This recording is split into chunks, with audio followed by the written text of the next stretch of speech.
उसमें तप और स्वाध्याय की विशेषता भी समझाई थी।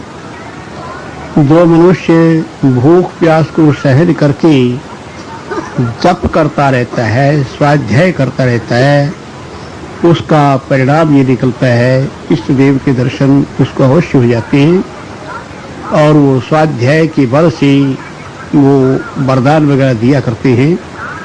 देवताओं का दर्शन अमोघ होता है, वो खाली नहीं जाता। यदि कोई ऐसा प्रयत्न कर ले तो उसमें सफलता अवश्य ही मिलती है, इसमें कोई शंका की बात नहीं। मैंने अपने जीवन के अंदर इन बातों को भली प्रकार से समझ लिया है कि ये सफलता का उच्चतम स्रोत है। इसलिए तप के साथ स्वाध्याय। जितने भी भक्तों के चरित्र हमारे सामने आते हैं उन सब के अंदर यही एक विशेषता दिखाई देती है।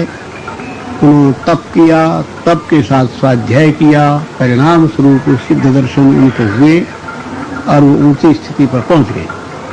जैसे नरसिंह मेहता के विषय में, नरसिंह भक्त के विषय में तो बोला हुआ है कि नरसिंह जी 5 दिन तक किसी शिवालय के अंदर भूखे प्यासे पड़े रहे, पंचाक्षरी और नमः शिवाय को जपते रहे। भूख सहन करना, प्यास सहन करना ये तप था और उसके साथ जप चलता रहा। जप चलने का परिणाम ये निकला कि उनको इस प्रकार करते करते भगवान शंकर के प्रत्यक्ष दर्शन हुए खुली आंखों और वरदान पाया जो वो चाहते थे। भगवान शंकर ने पूछा तुम क्या चाहते हो? उन्होंने एक ही बात कही, जो आपको इष्ट है वही मुझे दे दें, जो आपको प्यारा लगता है। उसके फलस्वरूप नरसिंह मेहता को भगवान कृष्ण का साक्षात्कार बराबर बड़ा रहने लगा।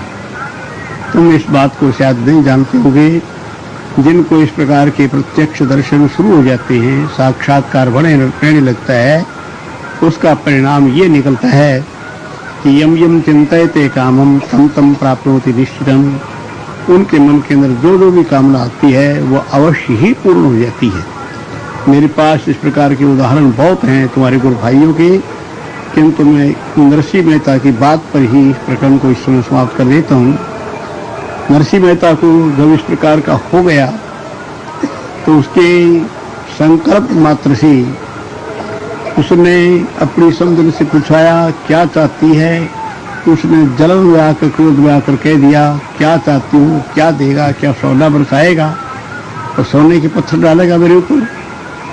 परिणाम वो हुआ, नरसिंह मेहता ने कहा प्रभु सोना बनती है, तो सोने की वर्षा हुई और वो पत्थर भी 2 गिर पड़े।